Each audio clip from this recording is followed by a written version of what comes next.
Hello, good afternoon sa lahat ng nagsusubaybayan ng Makabayan and Informative Channel at ng aking FB account. Isumbong kay Commander Bukay. Yun yung aking account. Pwede kayo magsumbong sa akin. Anong problema under the heat of the sun? Pwede kayo magreklamo sa akin, anumang problema, basta kayo ay inaapi. Isumbong nyo kay Commander Bukay. So patuloy tayo mga kasama. Nakakasawa ng makinig. Nagpamamasas pala ako mga kasama, kaya pasensya kayo, nagpamamasas ako. Nandito ako ngayon sa Katarman, Northern Samar. Ito yun. Tapos busy yung ating bantay. Ayan.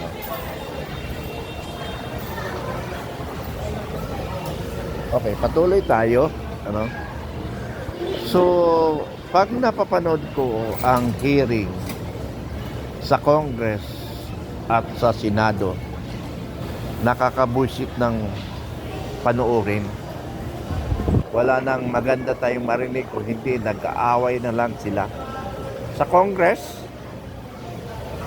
nag-aaway na yung katulad kay Congressman Lebeste na sinasabi niya na ang sinasabi niya nawala ko na di bali na akong baliw basta hindi ako magnanakaw. So kay Congressman Meow Meow, ganun rin. Di bali na akong baliw basta hindi ako magnanakaw. So yung mga kumukontra sa Congress, kumukontra sa Congress ay mga baliw na pala yun. Yung mga magnanakaw, mga honorable yun. Ganun pala yun sa Congress ngayon at sa Senado. Yung mga honorable ay magnanakaw. Yung mga baliw, hindi magnanakaw. Alin kayo gusto tawagin? Baliw o honorable? Saan kayo dyan, mga kaibigan? Alam nyo, sa susunod lang, nakakasawang makinig dyan sa hearing. Kung hindi impeachment, kasuhan ng Duterte, o nagbabangayan tungkol sa flood control, hindi ko na maintindihan, Sino ba talaga ang nagsasabi ng katotohanan? Ngayon, para magiging fair kayo o magiging neutral ang pag-iisip ninyo, doon kayo tumingin sa taong may credibility na talagang mayroon katunayan. Kay Lacson, wala na. Hindi na ako naniniwala kay Lacson. Sa totoo lang. Hindi na ako naniniwala kay Lacson. Kahit anong sabihin niya pati kay Soto, hindi na rin ako naniniwala. Doon sa Makabayan Black, kahit anong lumabas sa bibig nun, hindi ako naniniwala. So, mga kababayan ko, patuloy tayong nagsubaybay sa nangyayari sa ating bansa. Na hindi masama alamin ang katotohanan. Ang masama doon, kumampi kayo sa isang grupo na hindi nyo naman alam ang totoo. Yun yung masaklap. Marami sa amin mga retired military, hindi ko maintindihan. Iilan lang kami sa retired na Bulgaran nagsasalita. Isa si General Pukis, si General Kita, General Simoy, at si General De Leon. Hindi ko pa na-recall yung iba. Iilan lang ang bukal na nagsasalita laban sa administration ito. Ang nakikita ko, ang daming kakampi ang administration. Dati-rati, mga kasama, dati-rati, maraming nagsumulat against corruption. Pero ngayon, bakit ilan na lang kami nagsasalita sa mga nangyayari sa ating bansa, sa katiwalian ng bansa.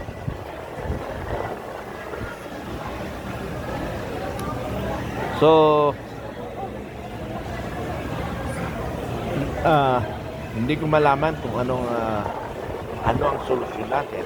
Pero palala ko nga pala bukas, yung mga generals na gustong umattend doon sa interview, yung 18 Marine soldiers, para malaman yung totoo. Kayo mismo magtanong, hindi yung para yung duda ninyo mawawala na sinasabi nyong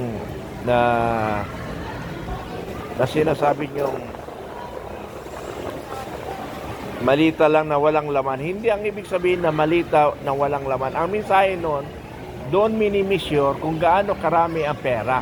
Kung ilang malita, 10 malita, kasi ang alam ko yata, isang malita yata, 16 million. So doon nabibilang, hindi yung, wala naman laman yung malita. Yes, talaga naman, oo. Halimbawa yun, malita-balita, dinadala ang pera. May laman yun, mga kaibigan.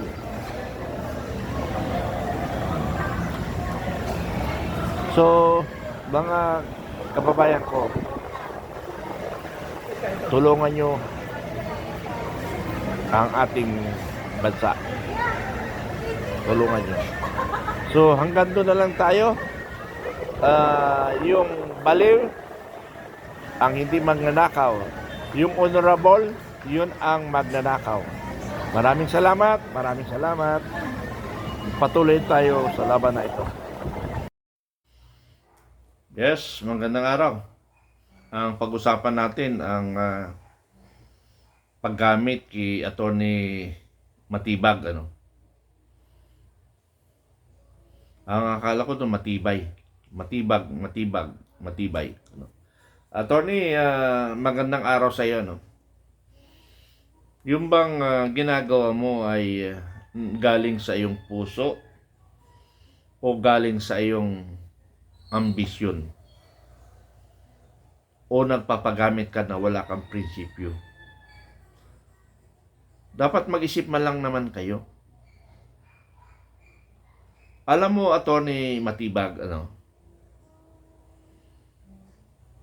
yung ating batas ngayon, binababoy nyo. Mag-isip kayo ng maganda para sa ating bayan. Hindi politika, nagiging private private investigator ng administrasyon na ito. Wala na ba kayong makita na kalaban? Wala na bang problema ang bansa? Kasi kami ay nagpapansin, tumitingin sa kalagayan ng ating bayan. Hindi kami the real enemy. Kung iniisip mo na the real enemy kami, it's a political, it's a political fight lang ito. Magmula 2022 hanggang ngayon, mula noon, 22, hanggang ngayon, politika ang inatupag ng administrasyon na yun. Paano nila ma-down ang Duterte? Gaano ka walang ya? Ganun ka rin ba, Attorney Matibag, na walang ya ka rin?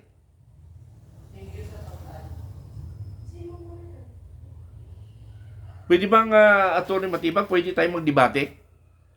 Patungkol sa ginagawa mo lang?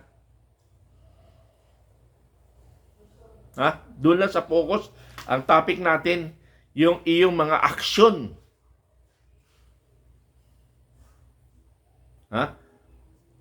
Yung mga aksyon mo lang, pag-uusapan natin kung naaayon ba sa iyong puso, naaayon ba sa iyong kaisipan. Baka pagdating ng panahon, pati pamilya mo makakaladkad sa ginagawa mo. Sana ang protektahan mo yung pamilya mo, hindi yung bulsa mo.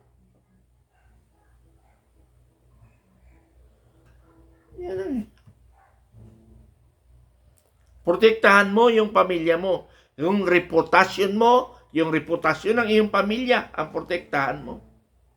Mahirap mabuhay sa ibabaw ng mundo na wala tayo ayon sa batas.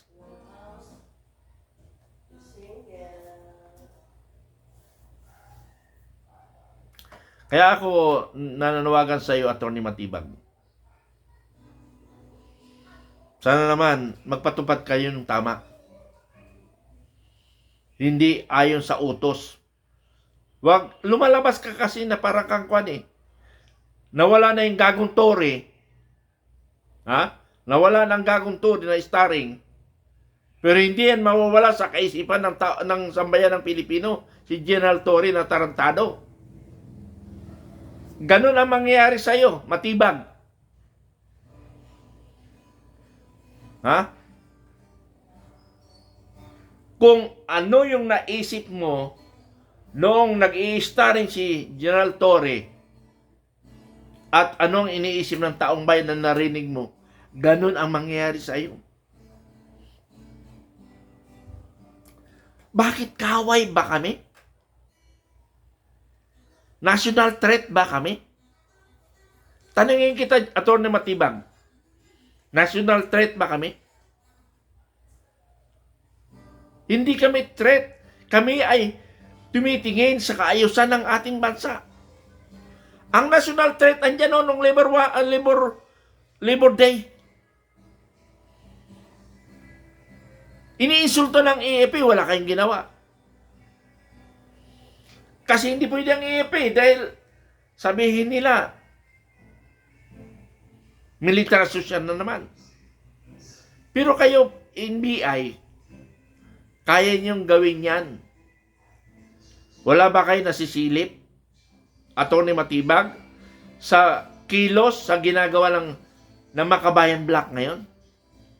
Ikaw, Atty. Sa Congress, di ba ang nagpapatakbo ngayon, yung mga alas dyan sa Congress, yung mga almost party list group, ang kumakana ngayon?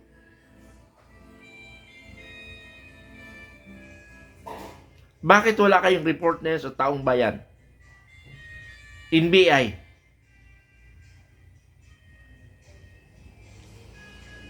O kakampi ka na rin ng mga Makabayan Black?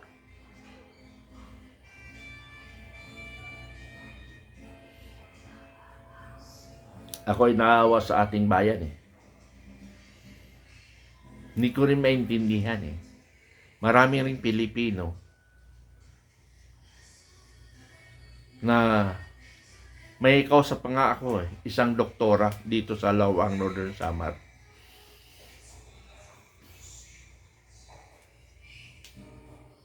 Na sinabi sa akin, hayaan nyo na lang, napatapusin nyo na lang. Sabi sa akin, paano kung maubos ang kaba ng bayan? Hindi siya nakaimik. So naisip ko ngayon, paano siya nagpabor kay Pangulong Marcos? Dahil yung mayor namin, si Mayor Ong, kanila itong Samar, Northern Samar eh. Dati-rati ang may hawak dito, Dasa Abayon eh. Ngayon, ang humahawak ngayon, wala na rin, kunti na rin ang Bisensyo eh. Ang humahawak na ngayon, mga Ong, ang Northern Samar. Si Congressman Ong ay ka-eskwela ni Senator Bongo. Magka-eskwela sila. Nung si Duterte nakaupo, Duterte sila. Nung wala na, si Marcos na, Marcos sila. Sabi nga ng mga kababayan ko dito, o kababayan ni Mrs. dito sa Samar, ganito naman talaga sa atin eh. Kung saan yung administrasyon, doon silang lahat eh. Kasi pag hindi ka makipag-administrasyon, wala kang budget. Yan yung takbo ng politika sa Pilipinas. Kaya kailangan maghugas ka ng puwit para may pera ka. Walang mga prinsipyo kasi ang mga politician, almost, hindi ko lahat, almost walang panindigan, walang prinsipyo. Kung saan sila magkapera, doon sila. Ang problema lang, sana yung magkapera para sa kanilang constituent. Hindi, pansarili. Kaya mga punyeta kayo, mga politician kayo eh. Sinasarili nyo dapat, okay lang kung sumakay kayo para sa iyong distrito eh. Okay lang kung para sa iyong bayan, hindi eh. Sa bulsa ninyo eh. Ewan ko ba?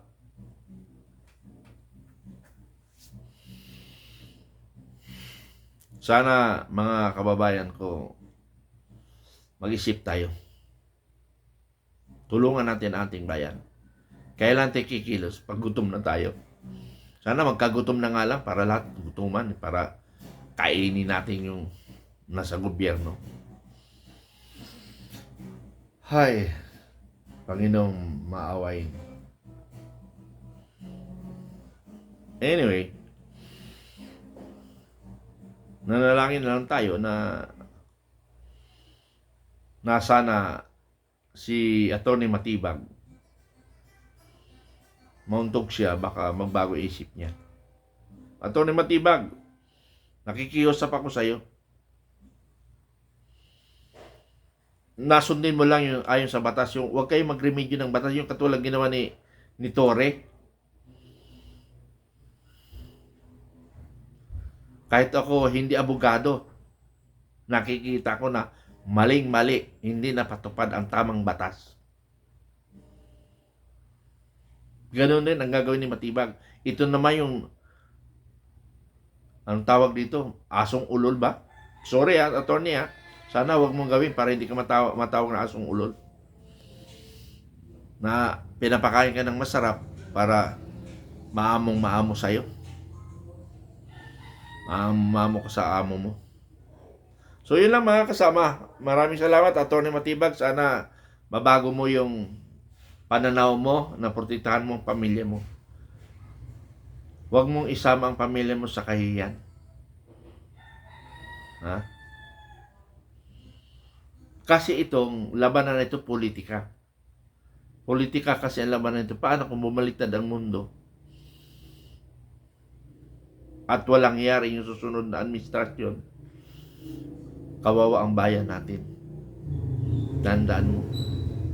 Pero si Commander Bukay, mamatay na lang ito. Labanan ng korupsyon at saka komunista. Maraming salamat.